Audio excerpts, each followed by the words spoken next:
Fundamental right part 2 अनुच्छेद 19 का निलंबन कब कब होता है।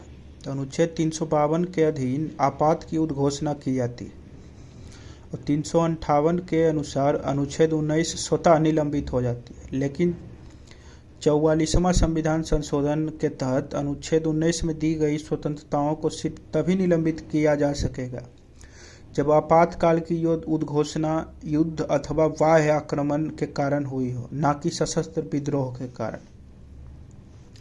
अनुच्छेद 19 का 2 के तहत भारत की एकता और अखंडता, सुरक्षा, लोक व्यवस्था, विदेशी राज्यों से मैत्रीपूर्ण संबंध, न्यायालय की मानहानि, अपराध, उत्पीड़न आदि आधारों पर अभिव्यक्ति की स्वतंत्रता का निर्वर्धन किया जा सकता।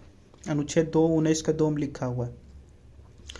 अनुच्छेद 20 का 1 क्या है? भूतलक्षी दंडिक विधियों से संरक्षण। किसी कानून को अतीतकालीन प्रभावी अवधि से लागू करना। अनुच्छेद 20 का 2 तो दोहरे दंड से संरक्षण देता है, केवल न्यायिक दंड के संदर्भ में, सिविल में हो सकता। अनुच्छेद 20 का 3 तो अपने ही विरुद्ध गवाही देने से संरक्षण देता है। 20 का 3 अपने ही विरुद्ध गवाही देने से संरक्षण। अनुच्छेद 21 क्या है? इस अनुच्छेद में कहा गया है कि किसी व्यक्ति को उसके प्राण या दैहिक स्वतंत्रता से विधि द्वारा स्थापित प्रक्रिया के अनुसार ही वंचित किया जाएगा, अन्यथा नहीं।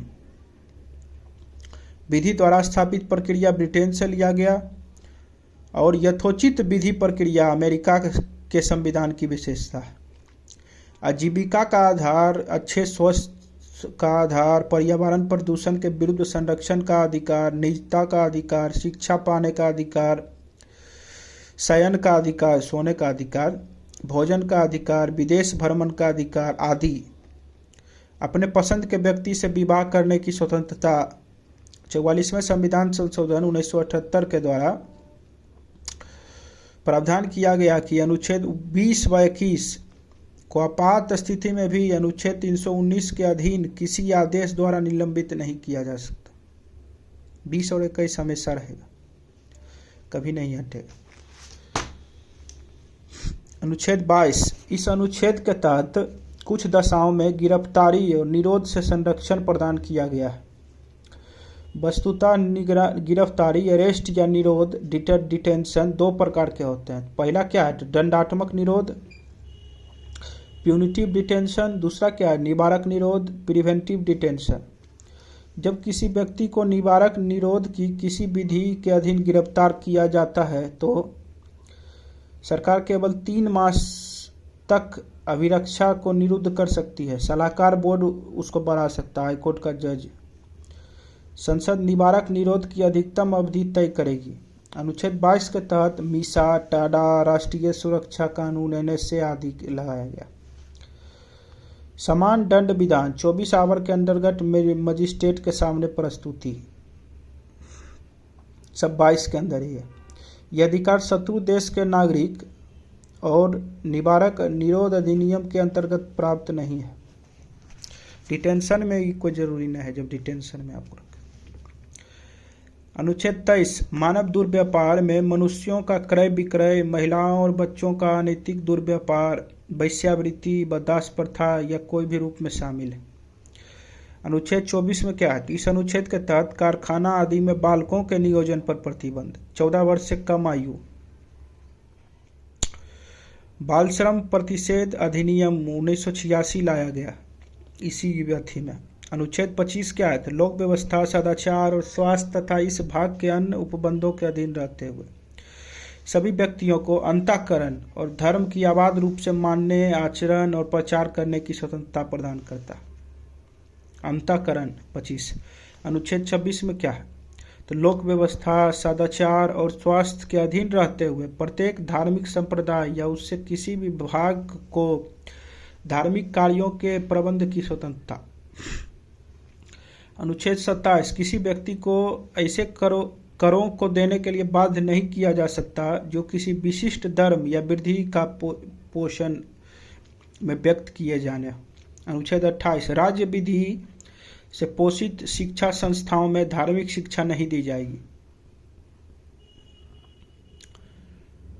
राज्य थी, इसमें एक्सेप्शन क्या है? तो किसी धार्मिक और न्यास ये सबको एक्सेप्शन है। संवैधानिक उपचारों का अधिकार अनुच्छेद 32, डॉक्टर बी आर अम्बेडकर ने भारतीय संविधान की आत्मा और हृदय का। अनुच्छेद 32 क्या है? तो गारंटेड उपचार प्रदान करता है।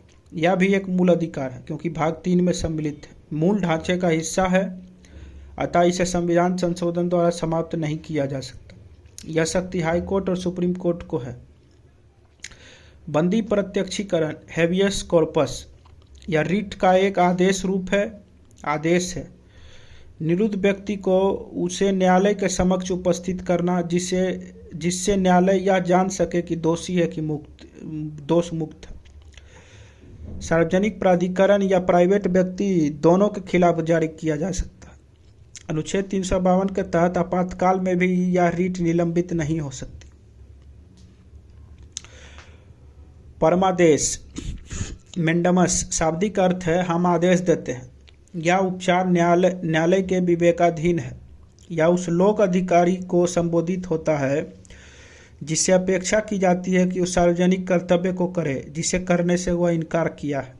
तो प्रतिषेध प्रोहिबिशन शाब्दिक अर्थ होता है रोकना।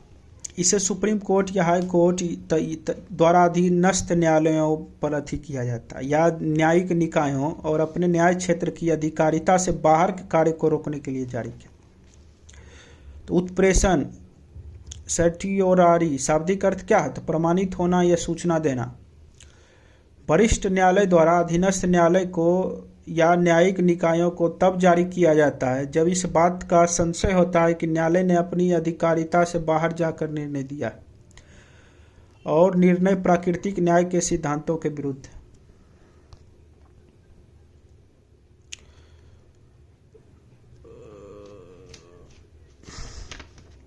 प्रतिषेध और उत्प्रेषण दोनों है लोअर कोर्ट के लिए।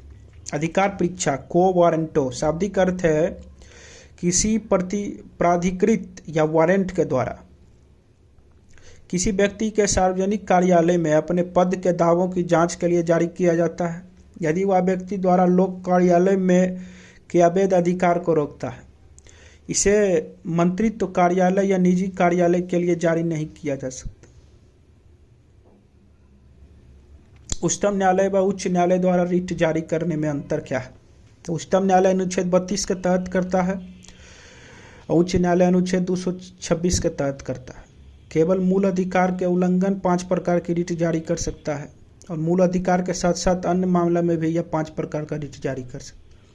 यदि मांग उचित हो तो उच्चतम न्यायालय रिट जारी करने हेतु बाध्य है या बाध्य नहीं है। उपाय उपचार सुरक्षित रखता है। उच्चतम न्यायालय उच्च न्यायालय के विरुद्ध उत्प्रेषण रिट जारी कर सकता है लेकिन उच्च न्यायालय को उच्चतम न्यायालय के विरुद्ध ऐसा कोई शक्ति प्राप्त नहीं है। अनुच्छेद 32 का 4 अनुच्छेद 352 के तहत आपात उद्घोषणा के दौरान राष्ट्रपति अनुच्छेद 359 में दी गई शक्तियों का प्रयोग करते हुए अनुच्छेद 32 के तहत मिले अधिकारों को निलंबित कर सकता है। नोट: अधिकार राज्यों के विरुद्ध नागरिकों के दावे हैं।